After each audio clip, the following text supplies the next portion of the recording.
Hey what's up guys, hope so you are doing absolutely good. और guys आज video लेके आ गया मैं ध्रुव राठी भाई की। और आप सभी को पता है भाई ध्रुव राठी भाई की वीडियो ना कितनी एक्यूरेट होती है और बहुत ज़्यादा नॉलेज होती है। पूरी इन्फॉर्मेशन जो है बंदे को पता लग जाती है भाई इनकी वीडियोज़ की वजह से। तो आज की वीडियो इनकी वही होने वाली है, कश्मीर में जो पहलगाम में अटैक हुआ है ना, reality of Pahalgam attack, who is failing India, कि इंडिया को कौन फेल करने की कोशिश कर रहा है। सो फिलहाल वीडियो को देखते हैं और देखते हैं भाई क्या सबूत लेके आए हैं ध्रुव राठी भाई और क्या बात बता रहे हैं। सो फिलहाल देखते हैं भाई वीडियो को, और वीडियो को लास्ट तक देखना, बहुत इन्फॉर्मेटिव वीडियो होने वाली है। बिना देखे ही बंदा ये कह सकता है ध्रुव राठी भाई के ऊपर, है ना। सो फिलहाल वीडियो को प्ले करते हैं गाइस और फिर करते हैं बाकी बातें डिस्कस। नमस्कार दोस्तों, पहलगाम की बैसारन वैली, जिसे भारत का मिनी स्विट्जरलैंड कहा जाता है, इस टूरिस्ट स्पॉट पर एक खौफनाक आतंकी हमला हुआ जिसे देखकर पूरे देश की रूह कांप गई है।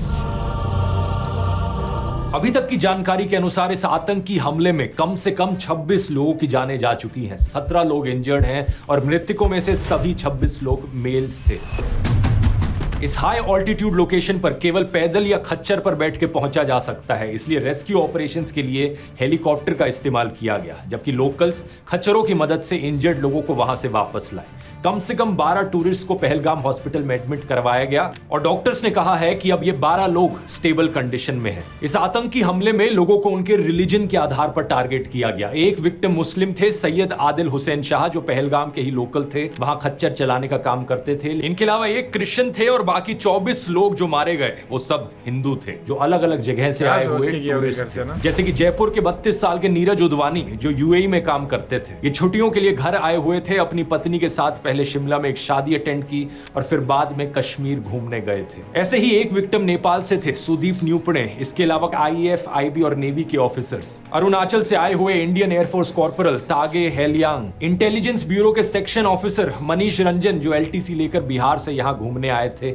अपनी पत्नी और 2 बच्चों के साथ। हरियाणा के 26 साल के इंडियन नेवी लेफ्टिनेंट विनय नारवाल, केवल 6 दिन पहले उनकी शादी हुई थी। ये अपनी पत्नी के साथ हनीमून मनाने आए थे, एक ऐसा हनीमून जिसके बाद इनकी पत्नी वापस विधवा होकर लौटी। एक वीडियो में इन्हें कहते हुए सुना गया कि अपने पति के साथ भेलपूरी खा रही थी कि तभी एक आदमी आया, उसने कहा कि शायद ये मुस्लिम नहीं है, और ये कहते ही उसने तुरंत गोली मार दी। उसने बोला कि ये शायद मुस्लिम नहीं है, उसने उसको गोली मार दी। कुछ ऐसा ही कहा पुणे की एचआर प्रोफेशनल असावरी ने। उन्होंने बताया कि जब उन्होंने दूर से आतंकियों को फायरिंग करते हुए देखा तो उनका परिवार सुरक्षा के लिए पास के एक टेंट में चला आया, लेकिन आतंकी वहां भी आ गए। उनके फादर को इस्लामिक वर्स रिसाइट करने के लिए कहा और जब वो नहीं कर पाए तो उन्हें सीधा गोली मार दी। मदद के लिए वहां कोई नहीं था, ना पुलिस ना आर्मी। जो लोग उन्हें वहां खच्चर पर लेकर आए थे, उन्होंने असावरी, उनकी माँ और एक फीमेल रिलेटिव को रिटर्न जर्नी में मदद की। तो बहुत सारे घोड़े वालों ने भी मतलब घोड़े पे लेके गया था, उनको हॉस्पिटल पहुंचाया। मेरे अलावा भी बहुत सारे ऐसे लोग हैं जिन्होंने कंधे पे उनको उठाया है हॉस्पिटल पहुंचाने के लिए। इसने बहुत सी बातें हो रही है इस चीज़ को लेके कि मुसलमानों को वो करो, लेकिन मेरे को ऐसा लगता है कि यार हम एक या 4-5-6 बंदों की वजह से पूरी हम मुस्लिम कम्युनिटी या इस्लाम को हम बदनाम नहीं कर सकते, है ना। मेरे ख्याल से तो ये चीज़ भाई है। और डेफिनेटली उन्होंने कितनी हेल्प करी है। वहाँ के जो लोकल थे भाई, वेंडर्स थे, कुछ भी थे, है ना, जो भी खच्चर वाले थे, जो भी होंगे वहाँ पे, तो वो ऑब्वियसली बात मुस्लिम थे सारे के सारे, उन्होंने रेस्क्यू करे, उन्होंने बचाए। जो बाकी लेडीज़ थी या बाकी जो भी बंदे बचे हैं, तो ऑब्वियसली बात उन्होंने बचाए। ये यार कुछ प्री प्लान भी कह सकते हैं, गवर्नमेंट की स्ट्रेटजी भी कह सकते हैं इसमें, है ना। बहुत सी चीज़ें होती हैं भाई अंदर अंदर जो हमें पता ही नहीं होती है बेसिकली, है ना। और भाई ये टेरर अटैक है, टेररिस्ट का अटैक है, तो इसको हम कह नहीं सकते ना कुछ भी। बाद में करीब 20 मिनट बाद इंडियन आर्मी वहां पहुंची और उन्हें रेस्क्यू किया। Pakistan based terror group Lashkar-e-Taiba के एक शैडो ग्रुप टीआरएफ ने इस हमले की जिम्मेवारी ली है। टीआरएफ का फुल फॉर्म है द रेजिस्टेंस फ्रंट। 2 साल पहले जब टीआरएफ ने कश्मीर के पत्रकारों को धमकियां दी थी, तब मिनिस्ट्री ऑफ होम अफेयर्स ने इसे यूएपीए के अंतर्गत एक आतंकवादी संगठन डिक्लेयर कर दिया था। इस टेरर ग्रुप के मेंबर शेख सज्जाद गुल को भी यूएपीए के 4थे शेड्यूल के अंतर्गत आतंकवादी घोषित किया गया था। एक इंटेलिजेंस असेसमेंट के मुताबिक यह सस्पेक्ट किया जा रहा है कि लश्कर-ए-तैयबा का टॉप कमांडर सैफुल्लाह कसूरी भी इसके साजिशकर्ताओं में से एक है। इंडियन एक्सप्रेस की रिपोर्ट में बताया गया है कि इनिशियल प्रोब के अनुसार 4 से 6 आतंकी थे जिन्होंने यह हमला किया। आई विटनेसेस के स्टेटमेंट्स के आधार पर जम्मू एंड कश्मीर पुलिस ने अटैक करने वाले 3 पाकिस्तानियों के स्केच भी रिलीज कर दिए हैं। एक सरकारी सोर्स ने द हिंदू को बताया कि हमलावरों में से 2 ऐसे कश्मीरी युवाओं के होने का शक है जो 2018 में पाकिस्तान चले गए थे। अनंतनाग का आदिल गुरी और पुलवामा का एहसान। सरकारी सूत्रों ने बताया कि इन्होंने रिसेंटली पाकिस्तानी आतंकियों के साथ इन्फिल्ट्रेशन की और इनके मूवमेंट के बारे में कुछ इनपुट्स मौजूद थे। टाइम्स ऑफ इंडिया में राजशेखर झा की रिपोर्ट में एक सूत्र के हवाले से कहा गया कि पहले से इनपुट्स थे कि अप्रैल के पहले हफ्ते में आतंकियों ने कुछ होटलों का पूर्व परीक्षण किया था, इसलिए कोई इंटेलिजेंस फेलियर नहीं था। इंटेलिजेंस इनपुट्स होने के बावजूद अटैक हो गया। इससे दोस्तों पुलवामा हमले की याद आती है।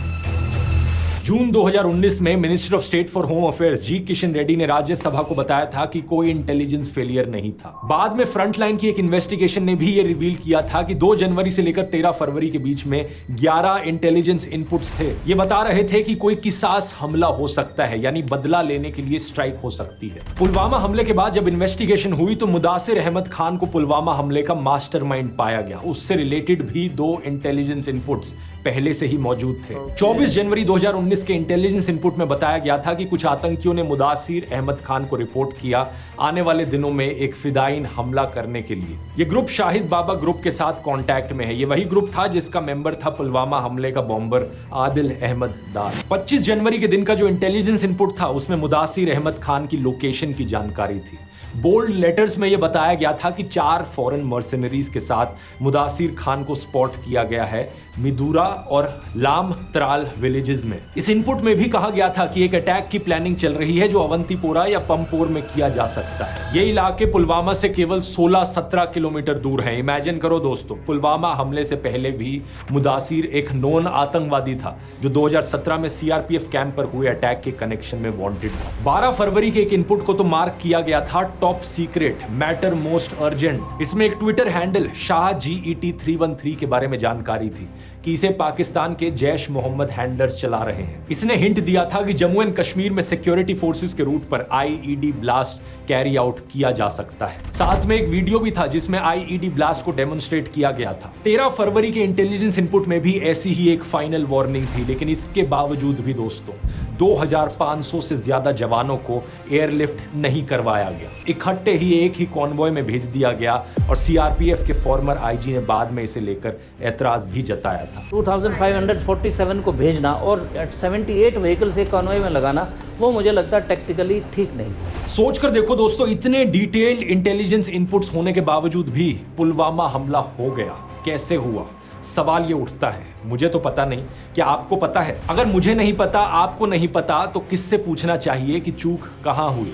मुझे जवाब दीजिए। ये जो आतंकवादी हैं, उनके पास शस्त्र और बारूद कहां से आता है? वो तो विदेश की धरती से आता है और सीमाएं संपूर्ण रूप से आपके कब्जे में है। सीमा सुरक्षा बल आपके कब्जे में है कि विदेशों से घुसपैठ भी आते हैं। घुसपैठ के आतंकवादियों के रूप में आते हैं। आतंकवादी घटनाएं करते हैं, भाग जाते हैं। प्रधानमंत्री जी, आप मुझे बताइए, सीमाएं आपके हाथ में है, कोस्टल सिक्योरिटी आपके हाथ में है, BSF सेना सब आपके हाथ में है, नेवी आपके हाथ में है। ये विदेश से घुसपैठ के कैसे घुस जाते हैं? कोई भी समझदार इंसान, कोई भी समझदार बच्चा तक ये समझ सकता है कि देश की सुरक्षा चुनी हुई सरकार की जिम्मेवारी है। तो सवाल उसी से पूछा जाना चाहिए। दिसंबर 2016 में प्रधानमंत्री मोदी ने एक रैली में कहा था कि नोटबंदी ने आतंकवाद की कमर तोड़ दी है। तो सवाल ये उठता है कि आतंकी हमले रुके क्यों नहीं उसके बाद? सिर्फ जम्मू एंड कश्मीर की ही बात करें हम तो देखो, नवंबर 2016 में हुआ नागरोटा आर्मी बेस अटैक, जुलाई 2017 में अमरनाथ यात्रा अटैक, फरवरी 2018 संजूवन मिलिट्री स्टेशन अटैक, फरवरी 2019 पुलवामा अटैक, मार्च 2019 Jammu bus stand grenade blast, जून 2019 अवंतीपोरा में इंडियन पैरामिलिट्री पुलिस पर attack, 2023 Poonch Rajouri attack, 2024 Reasi attack और अब 2025 पहलगाम अटैक। एक के बाद एक आतंकी हमले हुए जा रहे हैं और देश की मीडिया में हिम्मत नहीं है सरकार से सवाल करने की। ये सिर्फ 2014 से पहले होता था कि मीडिया द्वारा सरकार से सवाल पूछे जाते थे। फिल्में भी आप देखोगे, अ वेंसडे जैसी फिल्में बनाई जाती थी जिनमें सरकार से आतंकवाद पर सवाल पूछे जाते थे। इसीलिए हम सरकार चुनते हैं कि वो मुल्क चलाए। आप लोग सरकार, पुलिस फोर्स, इंटेलिजेंस सक्षम है इस तरह की पेस्ट कंट्रोल के लिए, लेकिन आप लोग कर नहीं रहे। मैं चाहता हूं कि अगर मेरा बच्चा घर से बाहर निकले तो बेखौफ घूमे, कहीं भी, कभी भी, ट्रेन में, बस में, कहीं भी। उस जमाने में जनता मिलकर प्रोटेस्ट करती थी और नेता अपनी गलती मानते हुए इस्तीफा भी दे देते थे। जैसे कि मुंबई के 26/11 अटैक के बाद होम मिनिस्टर शिवराज पाटिल ने पब्लिक डिमांड के चलते हुए इस्तीफा दिया था और महाराष्ट्र के मुख्यमंत्री विलासराव देशमुख ने भी इस्तीफा दिया था। मैं ये नहीं कह रहा कि इस्तीफा देकर उन्होंने कोई महान काम कर कर दिया। बात यह है कि किसी भी फंक्शनिंग डेमोक्रेसी में ये एक बेसिक बात है और अब उस बेसिक कॉमन सेंस को हमारा देश खो चुका है। अब इस नए भारत में अर्नब गोस्वामी जैसे नमूने को देखिए। अर्नब गोस्वामी इस पहलगाम अटैक के लिए सुप्रीम कोर्ट को जिम्मेवार ठहरा रहा है। There was no need, in my view, for the Supreme Court to waste time getting into whether 370 was abrogation was valid or not. It was a waste of time because, with the greatest of respect to the judges, they will not take responsibility for the security situation. ये वही नमूना है जिसकी WhatsApp chat leak हुई थी और जिसने पुलवामा हमले के बाद व्हाट्सएप पर मैसेज लिखा था, this attack we have won like crazy. Pulwama attack के बाद सबसे पहले कवरेज कर लेने का ये जश्न मना रहा था। गोदी मीडिया एंकरों से इतनी सिंपल बात नहीं पूछी जा रही कि जिस जगह इतने सारे टूरिस्ट जमा थे वहां प्रॉपर सिक्योरिटी क्यों नहीं थी। आज तक चैनल के कॉरेस्पॉन्डेंट ने ये कहने की कोशिश की तो उनकी बात को बीच में ही काट दिया गया। ये मजाक नहीं है। 2000 टूरिस्ट किसी एक पिकनिक स्पॉट पे हैं, वहां पर ना ही पुलिस बल की कोई तैनाती, ना ही सुरक्षा बलों की कोई तैनाती। हम देखते हैं जब अमरनाथ यात्रा होती है। ये सवाल एक बच्चा तक पूछ रहा है। सरकार तो गई हुई है, मतलब इतना बड़ा आतंकवादी का हमला हुआ, उन्हें कुछ पता ही नहीं है। इधर पूरे आर्मी का बेस है, उन्हें पता ही नहीं है। दोस्तों, अब 10 दिन पहले की ये रिपोर्ट देखिए। डिफेंस मिनिस्ट्री ने पार्लियामेंट की स्टैंडिंग कमेटी को बताया कि आर्मी में ऑफिसर्स का करंट नंबर है 42,095, जबकि ऑथराइज्ड स्ट्रेंथ है 50,538। देश में करीब 8,400 आर्मी ऑफिसर्स की कमी है और 92,400 सोल्जर्स की। कुल मिलाकर आर्मी में 1 लाख से ज्यादा आर्मी पर्सनल की शॉर्टेज है। इस शॉर्टेज की वजह से सोल्जर्स को एक जगह से दूसरी जगह शिफ्ट कराया जा रहा है पहले से ज्यादा रेट पर। सवाल ये उठता है कि ये शॉर्टेज क्यों है? मुझे तो नहीं पता, लेकिन आप इस अगस्त 2022 की द टेलीग्राफ की ये रिपोर्ट देखिए। यहां लिखा है कि कोविड के 2 सालों में आर्मी की कोई रिक्रूटमेंट नहीं हुई, इसलिए आर्मी में 1 लाख से ज्यादा ट्रूप्स की कमी है। और अब इस रिपोर्ट की हेडलाइन देखिए, अगले 3 साल में आर्मी स्ट्रेंथ को 2 लाख से कट करने का प्लान। क्या सेंस बना इस बात का? एक मिनिस्ट्री ऑफिशियल ने कहा कि आर्मी अपनी ट्रूप स्ट्रेंथ का रैशनलाइजेशन कर रही है। इसे सैलरी और पेंशन का खर्च कम करने के अटेम्प्ट के रूप में देखा जा रहा है। कई लोगों ने आरोप लगाया है कि सरकार आर्मी ऑफिसर्स की सैलरी और पेंशन पर पैसे बचाना चाह रही है और इसलिए इनकी ट्रूप स्ट्रेंथ कम करने का प्लान। विनय नारवाल की बहन ने हरियाणा चीफ मिनिस्टर नायब सिंह सैनी के आगे रोते हुए कहा कि उनके भाई 1.5 घंटे तक जिंदा थे। अगर वहां आर्मी होती तो उन्हें बचाया जा सकता था, लेकिन कोई नहीं आया, वहां कोई नहीं आया। कोई नहीं आया वहाँ पे 1.5 घंटा, वो जिंदा था तब तक कोई नहीं आया वहाँ पे। अगर कोई हेल्प होती, आर्मी होती तो मेरे को बच सकता था, कोई नहीं आया वहाँ पे। वही हरियाणा की सीएम है ना। अब तक कोई सुविधा नहीं, कोई फैसिलिटी नहीं, कोई आर्मी नहीं, कोई पुलिस नहीं। जने मोटा नेता આવે કોઈ વીઆઈપી માટે પાછળ કેટલી કાઢ પર હેલિકોપ્ટર गोदी मीडिया को इससे कोई मतलब नहीं। कश्मीरी पंडित अपने सिक्योरिटी कंसर्न्स के लिए 300 से ज्यादा दिन तक स्ट्राइक पर बैठे रहे, लेकिन कोई खबर तक नहीं आई। दूसरी तरफ मुकेश अंबानी सेठ और उनके परिवार के लिए हाईएस्ट लेवल का Z+ सिक्योरिटी कवर है। इसमें कुल 55 सिक्योरिटी पर्सनल हैं, जिनमें से 10 से ज्यादा हाईली ट्रेन्ड NSG कमांडोज हैं। टाइम्स ऑफ इंडिया की रिपोर्ट में बताया गया है कि मुकेश के बेटे अनंत की घड़ी की कीमत 60 करोड़ से ज्यादा की है। नीता अंबानी की नेकलेस की कीमत 500 करोड़ की है। शादी में खर्च हुआ 5000 करोड़ से ज्यादा, लेकिन सिक्योरिटी में इन्हें चाहिए सरकारी खर्चे पर ट्रेन किए गए हाईली ट्रेन्ड NSG कमांडोज, हम लोगों के टैक्स के पैसे पर ट्रेन किए गए NSG कमांडोज। गोदी मीडिया को इससे कोई मतलब नहीं है। इनके सेठ और देश के बॉलीवुड सेलिब्रिटीज को यहां पर Y+ Z+ सिक्योरिटी कवर्स मिल रहे हैं। मुझे मुकेश अंबानी और सेलिब्रिटीज के सिक्योरिटी कवर से कोई प्रॉब्लम नहीं है, लेकिन सवाल यहां पर यह है कि आम लोगों को क्या मिल रहा है यहां पर। अब कुछ लोग कहेंगे कि VIP नेता, बिजनेसमैन, फिल्म स्टार्स देश के लिए जरूरी है, इसलिए उनके लिए ज्यादा सिक्योरिटी कवर जस्टिफाइड है। लेकिन पहलगाम में जो आम इंसान मारे गए वो भी तो अपने परिवार के लिए उतने ही जरूरी है ना। उनकी पत्नी, उनके बच्चे और उनके माँ बाप के लिए तो वही सवाल यहाँ पर यह है कि आम लोगों की ही जान इतनी सस्ती क्यों है। कभी ट्रेन एक्सीडेंट में मारे जाते हैं, कभी भगदड़ में, कभी होर्डिंग गिर जाती है तो कभी पुल टूट जाता है, कभी किसी की पोर्श या लैम्बोर्गिनी गाड़ी के नीचे आके मारे जाते हैं या सड़क पर मैनहोल में गिर जाते हैं, तो कभी आतंकी हमले में मारे जाते हैं। आम लोगों की सिक्योरिटी की बात हो तो सरकार आर्मी ट्रूप्स के सैलरी और पेंशन की चिंता करने लगती है। अलग अलग स्टेट्स की पुलिस को ही देख लीजिए, कितनी ओवरवर्क्ड है। बार बार पुराने वीडियोस में मैंने इसकी बात करी है। पुलिस की संख्या डबल करने की जरूरत है देश में। पुलिस को ज्यादा ट्रेनिंग फैसिलिटीज प्रोवाइड करने की जरूरत है ताकि देश में लॉ एंड ऑर्डर बेहतर हो सके, देश के लोगों को सुरक्षा मिल सके, लेकिन किसी को कोई मतलब ही नहीं है। लॉ एंड ऑर्डर का तो इस नए भारत में इतना बड़ा मजाक बन गया है कि क्या ही बताऊं। हर दूसरे दिन एक नया वीडियो सामने आता है, सड़क पर किसी को मारा पीटा जा रहा है, पुलिस कुछ नहीं करती। गुंडे आकर किसी स्टूडियो को तोड़ चले जाते हैं तो कभी किसी रेस्टोरेंट को, पुलिस वहां देखती रहती है। होम मिनिस्टर अमित शाह ने कहा है कि इस आतंकी हमले के गुनहगारों को बख्शा नहीं जाएगा। अच्छी बात है, पकड़िए उन्हें, जल्दी से सजा दीजिए। लेकिन इसके साथ ही सवाल यह है कि क्या आपकी सरकार के पास कोई भी सॉल्यूशन है ऐसे आतंकी हमलों को रोकने का? क्या आपकी सरकार अश्योरेंस दे सकती है कि फिर ऐसा कोई आतंकी हमला नहीं होगा फ्यूचर में? सलमान खान को अश्योरेंस देने के लिए तो former chief minister Eknath Shinde खुद सलमान के घर चले गए थे, लेकिन आम लोगों को ऐसी अश्योरेंस कौन देगा? बात यहां यह है दोस्तों कि कोई सरकार यहां इतनी जहमत क्यों उठाएगी किसी सॉल्यूशन के लिए, जब गोदी मीडिया के जरिए सरकार के सभी फेलियर्स को अचीवमेंट्स के तौर पर दिखाया जा रहा है। टीवी पर क्या चल रहा है? सऊदी अरब का दौरा बीच में छोड़ भारत लौट रहे प्रधानमंत्री मोदी। प्रधानमंत्री मोदी ने हवाई अड्डे पर ही बुलाई बैठक। इन थंबनेल्स को देखिए, गुस्से में मोदी, ऑर्डर से पूरी दुनिया हैरान, सेना को दे डाली खुली छूट, ठोकना शुरू। जो ब्रेन वॉश लोग इस सब में यकीन करते हैं, उन्होंने अपनी इमेजिनेशन में अलग ही दुनिया बना रखी है, एक ऐसी दुनिया जहां पर धरती मोदी के अराउंड चक्कर लगाती है। खैर, अपने मुद्दे पर वापस आए। जम्मू एंड कश्मीर के मुख्यमंत्री ओमर अब्दुल्ला ने कहा कि इस अटैक को अंजाम देने वाले जानवर हैं, इनह्यूमन हैं, कंटेम्प्ट के लायक हैं। उनकी निंदा करने के लिए कोई शब्द काफी नहीं। उन्होंने विक्टिम्स के परिवारों के लिए संवेदना व्यक्त की। कश्मीर में लोगों ने शोक मनाने के लिए बंद लगाया, किसी ने एकता दिखाने के लिए मार्च की तो किसी ने कैंडल लाइट मार्च निकाली। कश्मीर के बाहर जमायत उलेमा ए हिंद जैसी प्रोमिनेंट मुस्लिम ऑर्गेनाइजेशंस ने टेरर अटैक को कंडेम किया। ऑल इंडिया इमाम ऑर्गेनाइजेशन के हेड इमाम उमर अहमद इलियासी ने कहा कि शुक्रवार की नमाज के समय 5.5 लाख मस्जिदों से स्ट्रॉन्ग एंटी टेरर मैसेज दिया जाएगा। विक्टिम्स के लिए प्रार्थना की जाएगी।